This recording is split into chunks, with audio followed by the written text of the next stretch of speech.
In life, there is a kind of suffering that is difficult for others to understand. It's a special type of exhaustion, not because you've run a marathon or worked through the night, but because something inside you is weary. It's the kind of weariness that settles into your bones and spirit, and it doesn't show up like a bruise or a cut that you can point to and say, "Here, this is where it hurts." This suffering is often silent and invisible to others.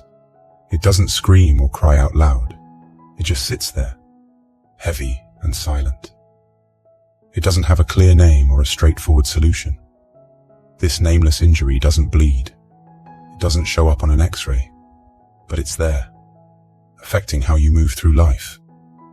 It's an internal struggle that you carry quietly, often without recognition or understanding from others.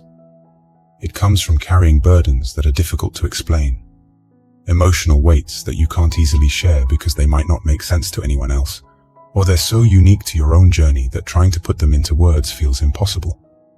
Sometimes you find yourself in a room full of people who are all laughing and talking about something else, but you feel lonely in your suffering, even in a crowd. This suffering is hard to describe. It's as if it's a color no one has ever seen, or a song no one has ever heard. When you try to explain it, words fail you. Because how do you describe a sunset to someone who has never seen the sky? This is the kind of suffering that stays with you, unnamed, because it doesn't fit into the usual categories of hurt we know. And when you're wronged, it feels like you're the only one who feels the sting. It's like someone has torn a page from your favorite book, and you're the only one who notices the story is incomplete. You wish you could share this feeling, but it seems like everyone else is busy with their own lives, unaware of the missing page in yours. When you get hurt, you often deal with your pain in solitude.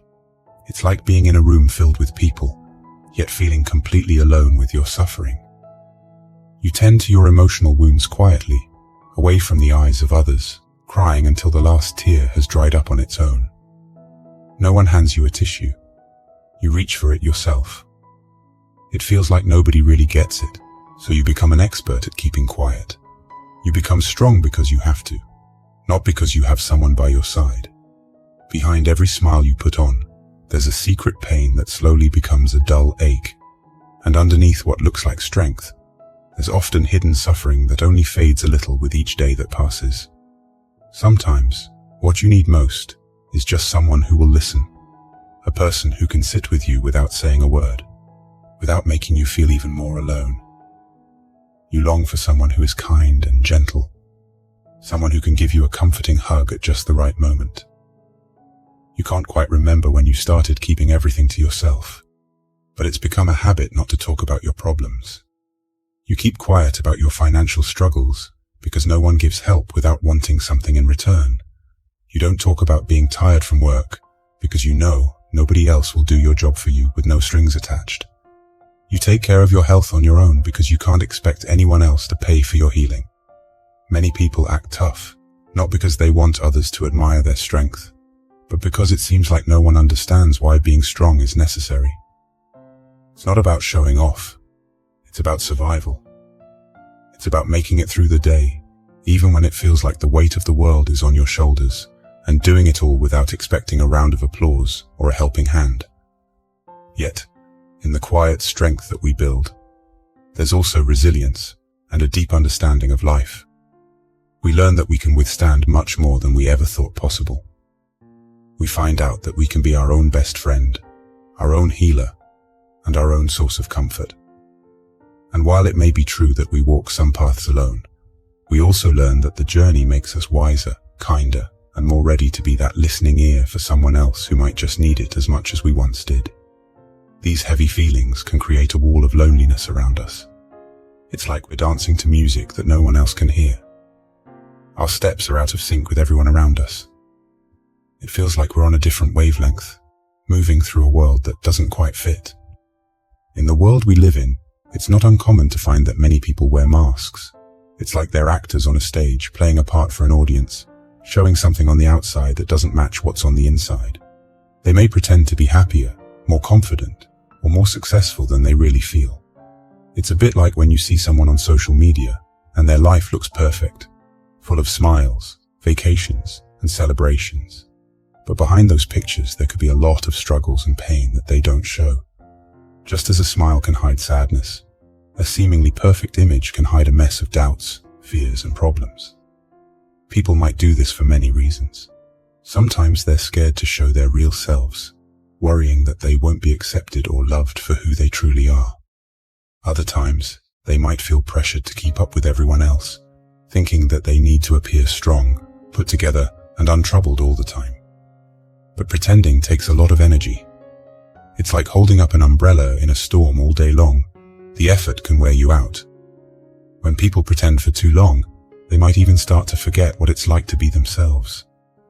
They may lose touch with their true feelings and desires. Yet there's something beautiful about letting go of pretense. When someone decides to be authentic, to show the world their true colors, it's like a flower blooming, showing its beauty to the world. It takes courage to be real, to admit that we don't have everything figured out, that we have flaws, and that we have our own challenges. It's important to hold on to the truth that we're not completely alone, even when it feels that way. Our experiences, as unique and personal as they are, don't completely isolate us. They may be invisible to others, but that doesn't mean nobody will ever understand.